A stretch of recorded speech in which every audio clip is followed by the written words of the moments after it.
jumpa Bapak Ibu dan saudara-saudara, kembali kita mau belajar akan firman Tuhan di tengah kehidupan pada hari ini.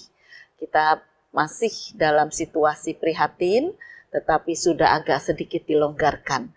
Oleh karena itu kita perlu hikmat. Kenapa?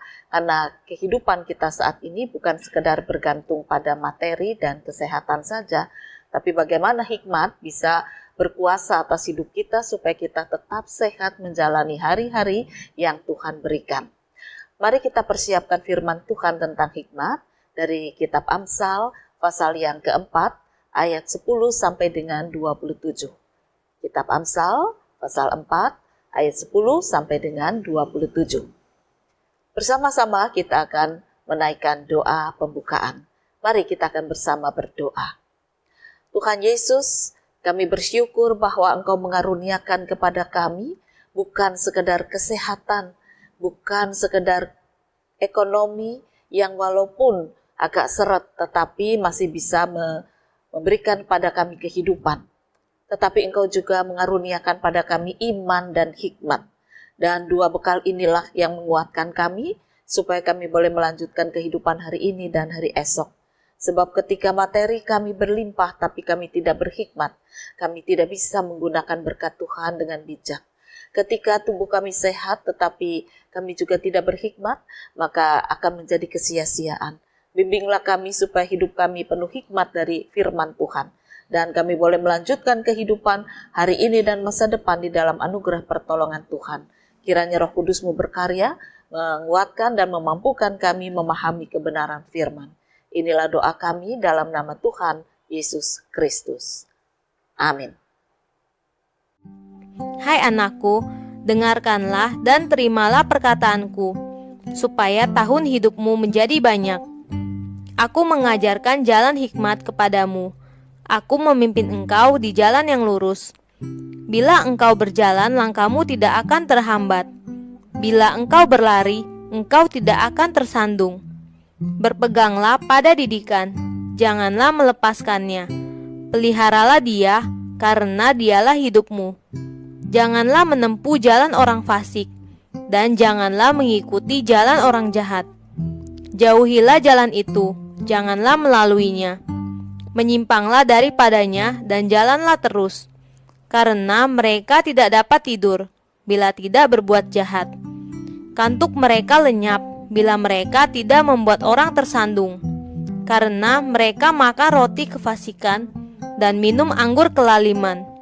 Tetapi jalan orang benar itu seperti cahaya fajar, yang kian bertambah terang sampai rembang tengah hari. Jalan orang fasik itu seperti kegelapan. Mereka tidak tahu apa yang menyebabkan mereka tersandung. Hai anakku, perhatikanlah perkataanku. Arahkanlah telingamu kepada ucapanku. Janganlah semuanya itu menjauh dari matamu. Simpanlah itu di lubuk hatimu, karena itulah yang menjadi kehidupan bagi mereka yang mendapatkannya dan kesembuhan bagi seluruh tubuh mereka. Jagalah hatimu dengan segala kewaspadaan, karena dari situlah terpancar kehidupan. Buanglah mulut serong daripadamu, dan jauhkanlah bibir yang dolak-dalik daripadamu. Biarlah matamu memandang terus ke depan, dan tatapan matamu tetap ke muka. Tempuhlah jalan yang rata, dan hendaklah tetap segala jalanmu. Janganlah menyimpang ke kanan atau ke kiri. Jauhkanlah kakimu dari kejahatan. Bapak, Ibu, dan saudara-saudara, kehidupan itu tidak mudah. Seorang ibu bertanya pada saya begini, Tuhan itu di mana ya Bu? Apa salah saya? Saya itu membantu seorang kenalan. Dan dengan tulus saya mencoba membantu persoalan dia. Dia mau utang sama saya, tapi saya nggak punya uang. Lalu saya bilang saya punya teman yang memang membungakan, tapi nggak tinggi. Kalau kamu mau saya kenalkan. Saya kenalkan, dia memang akhirnya bisa berhutang dengan bunga yang tidak tinggi. Lalu beberapa bulan teman saya ini bisa mengangsur. Tapi kemudian macet, bahkan dia menghilang dari kota Solo. Akibatnya yang punya uang itu kan ribut. Taunya saya dan Akhirnya saya harus nomboi. Apa bahasa Indonesia nomboi ini agak susah ya, tapi itulah yang terjadi. Nah, dalam situasi seperti itu, ekonomi saya pun di tengah suasana COVID seperti ini kan tidak baik. Lalu kalau saya harus membayar utang teman saya sangat-sangat berat. Saya bertanya pada Tuhan, Tuhan di mana? Dan mengapa Tuhan membiarkan saya mengalami hal seperti ini? Tuhan tahu saya tulus membantu teman saya. Tapi apa balasannya? Dan mengapa Tuhan tidak memberikan saya peringatan supaya saya jangan membantu dia, teman saya itu? Saya mengasihi dia, tetapi dia tidak mengasihi saya. Saya kecewa. Persoalan hidup memang tidak mudah. Dan jawabannya juga tidak mudah. Itu satu. Kemudian ada lagi yang bertanya begini, Bu, mengapa sih Tuhan membiarkan virus COVID itu beredar bahkan seluruh dunia? Saya memang tidak mengalami duka cita. Tetapi kenalan saya, 2 anggota keluarganya harus pergi dari kehidupan ini karena penyakit tersebut. Mengapa Tuhan membiarkan? Apa tidak ada obatnya? Kalaupun diupayakan oleh manusia masih sangat lama. Dan itu berarti akan ada banyak korban. Apa memang Tuhan sekejam itu melakukan cara atau satu hal yang menjadikan manusia ini berkurang dari bumi, tetapi melalui penyakit yang mengerikan? Apa yang harus saya jawab? Saya pun tidak bisa menjawab dengan pasti. Kemudian ada lagi orang yang bertanya, saya sudah berupaya menjaga kesehatan, tetapi saya terkena kanker. Bagaimana saya harus menjalani kehidupan? Mengapa Tuhan membiarkan semua ini terjadi? Lain lagi ketika satu anggota keluarganya mengalami kecelakaan dan dia harus meninggalkan kehidupan ini. Lalu yang ditinggal itu bertanya, mengapa Tuhan tidak melindungi orang yang kami kasihi ini? Sehingga dia harus meninggalkan kehidupan kami. Nah, hal-hal seperti ini tidak pernah bisa mendapat jawaban yang memuaskan. Perlu wise, hikmat, kebijakan. Dan kebijakan itu bukan karena kita, tetapi karena Tuhan. Kitab Amsal mengatakan hal yang sama. Peganglah apa yang dikatakan sebagai hikmat dan kebijakan. Maka kalau di sini dikatakan dalam hidupmu tidak akan tersandung, nyatanya banyak yang tersandung ya. Nah, tentu saja tersandung di sini bukan dalam arti sesuai dengan keinginan kita. Tetapi tersandung di sini adalah dalam rangka ketika seseorang tersandung oleh persoalan dunia, dia tidak tersandung dalam imannya, pengharapannya, kasihnya kepada Tuhan. Dia akan terus percaya, dia akan terus melihat bagaimana Tuhan mendampingi dan bekerja untuk dia. Itulah kebijaksanaan. Kebijaksanaan ini tentu saja harus melalui pergumulan. Ada seorang ibu, Bapak Ibu dan saudara-saudara, dia bekerja, merintis pekerjaannya di satu perusahaan bertahun-tahun sampai dia menjadi pimpinan atau manajer di satu bagian. Dengan fasilitas yang bagus, dengan jabatan yang baik, tentu dia menikmati. Tapi apa yang terjadi? Ternyata ketika dia mendapatkan fasilitas jabatan dan fasilitas ekonomi yang baik, keluarganya mulai menggoda. Suaminya ternyata mulai lirik-lirik dengan perempuan lain. Lalu anak lakinya yang nomor 2 itu juga salah pergaulan. Dalam hal ini kemudian ibu tersebut mengalami pergumulan. Apa yang sudah aku rintis bertahun-tahun, sekarang aku ada di puncak. Haruskah aku tinggalkan? Oke, aku tinggalkan, enggak apa-apa. Dia bilang, saya belajar. Tapi dari mana keluarga bisa hidup cukup? Kalau saya tidak bekerja. Gaji suami tidak bisa mencukupi kebutuhan masa kini.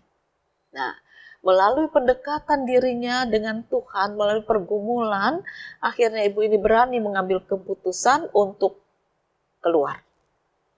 Perusahaan tentu saja keberatan. Lalu ibu itu berkata, baik kalau begitu, saya akan tetap bekerja, jabatan saya boleh diturunkan, saya akan bekerja dari rumah. Karena kalau jabatan saya seperti ini, saya harus hadir.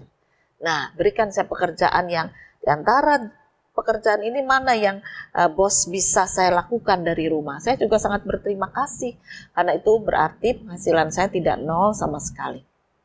Akhirnya bos melihat bagaimana ibu ini berupaya untuk menyelamatkan keluarga, dan dianggapnya itu satu keputusan yang bijak walaupun dia harus meninggalkan jabatan yang sudah didapatkan dengan susah payah. Mulailah ibu ini menjadi ibu rumah tangga walaupun dia bekerja dari rumah.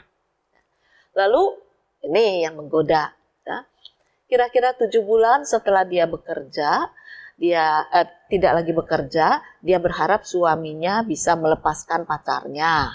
Lalu anaknya bisa menjadi anak baik, tapi belum ada jawaban dari Tuhan seperti itu. Ya.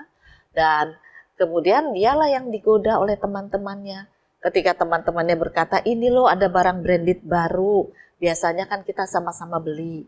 Ibu itu ya sebagai perempuan tergoda, dia kepingin beli. Tapi kemudian dia pikir-pikir, aku sekarang kan gak kerja, gak ngantor. Ya. Walaupun barang itu bagus, tapi buat apa? Nah akhirnya dia katakan, tolong dong kamu jangan goda aku. Aku sekarang ini gak perlu lagi barang branded, itu yang masih ada aja jarang aku pakai. Aku ibu rumah tangga nih sekarang. Aku belajar untuk menjadi istri yang baik, tapi juga karyawan yang baik. Saudara-saudara, 1,5 tahun dia berjuang di dalam hikmat bersama dengan iman kepada Tuhan Yesus dalam pimpinan Roh Kudus. Mulailah suaminya melepaskan pacarnya. Karena apa?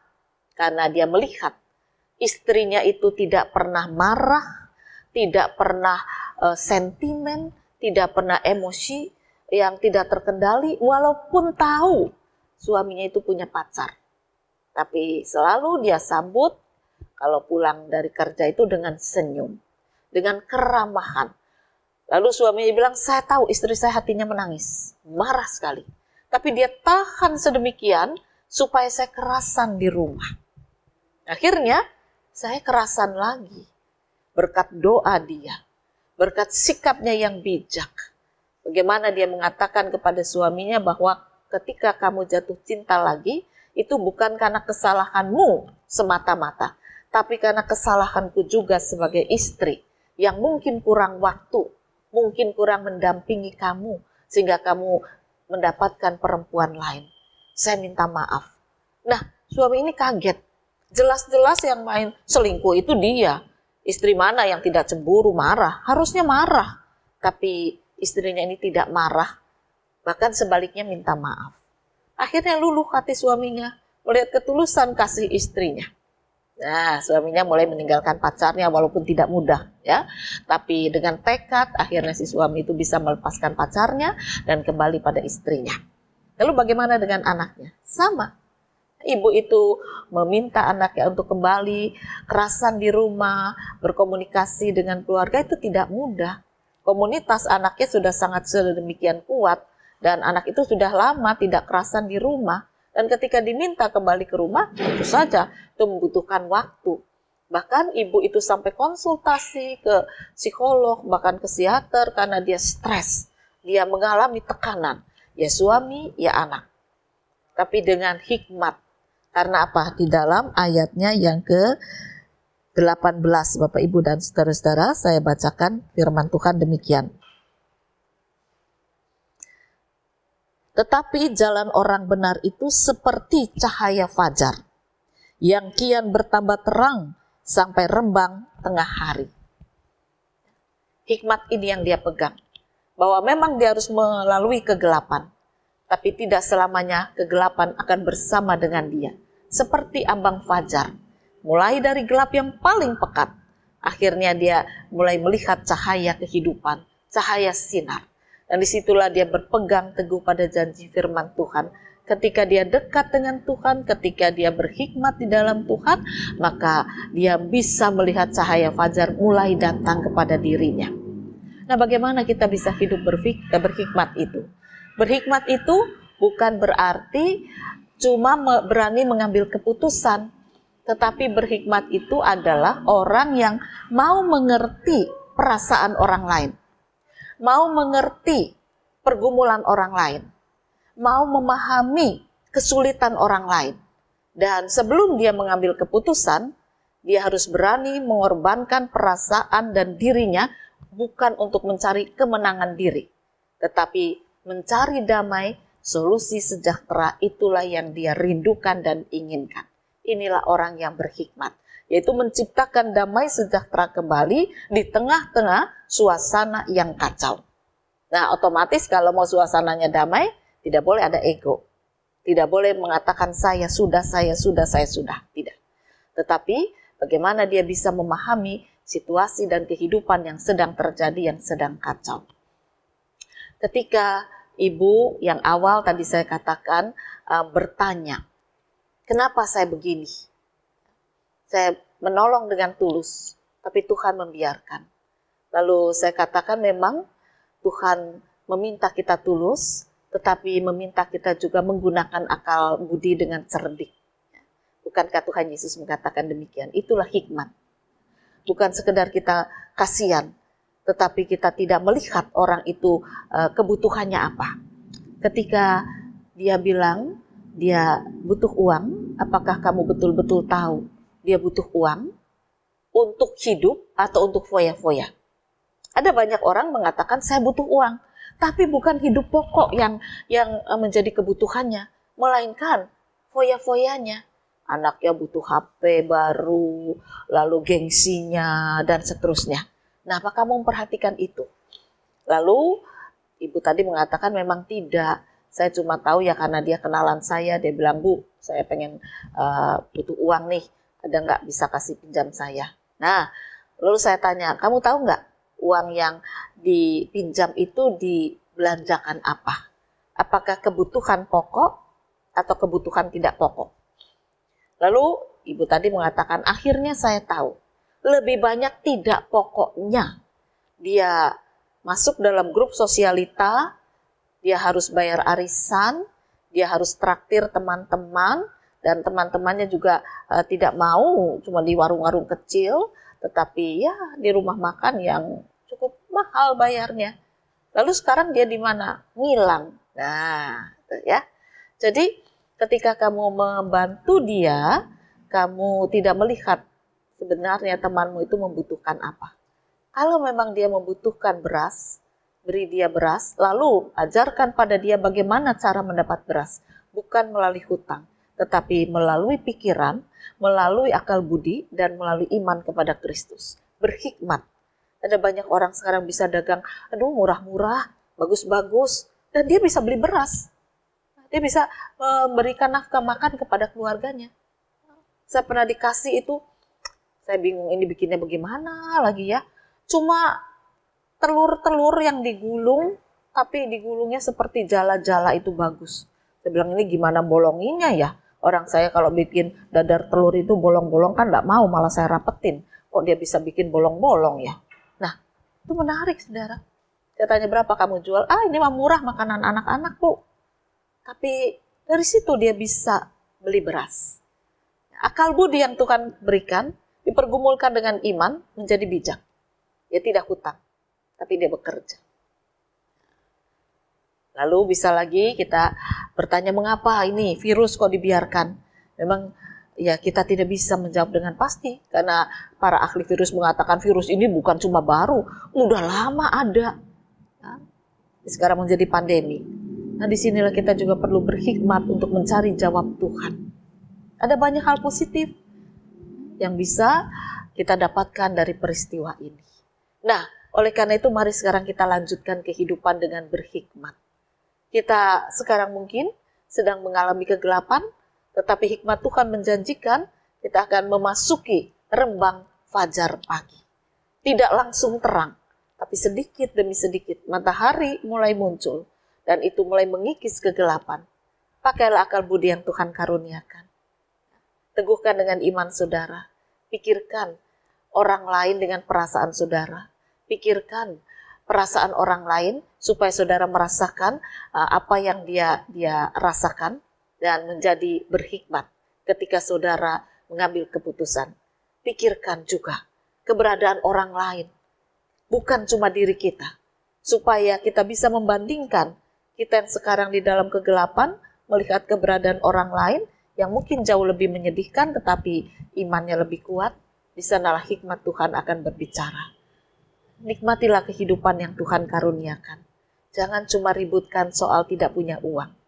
Carilah hikmat lebih dulu, pegang janji firman Tuhan. Maka kebutuhan hidup akan Tuhan berikan dan Tuhan nyatakan. Selamat berhikmat, Tuhan memberkati firman-Nya. Amin. Mari kembali kita akan berdoa. Bapa di surga, seringkali emosi kami yang kami kedepankan ketika kami menghadapi masalah di tengah keluarga, di tengah kesehatan, di tengah ekonomi, pergaulan, apapun. Seringkali kami emosi, kami tidak mengerti, kami tidak memahami, kami tidak mau tahu apa yang sedang kami alami. Kami protes kepada Tuhan. Dan firman Tuhan tidak kami pegang teguh. Ampunilah kami. Biarlah sekarang kami berhikmat, akal budi yang Kau karuniakan, iman yang sudah Engkau karuniakan, biarlah bersatu dalam hidup kami melalui terang Roh Kudus, dalam pimpinan karya keselamatan Kristus. Sehingga kami boleh berpikir segala sesuatu di dalam damai sejahtera, terang firman Tuhan. Kami boleh menghadirkan damai sejahtera Tuhan, bukan keributan yang kami hadirkan. Kami boleh merasakan kesedihan orang lain, supaya kami juga bisa mengangkat segala kesedihan kami. Kami boleh merasakan betapa bingungnya orang lain, supaya kami juga tidak lagi menjadi orang yang bingung sendiri.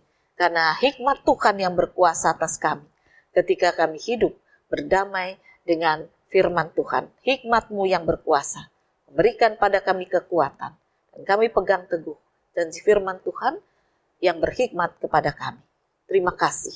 Inilah doa syukur dan pengharapan dalam nama Tuhan Yesus Kristus. Amin.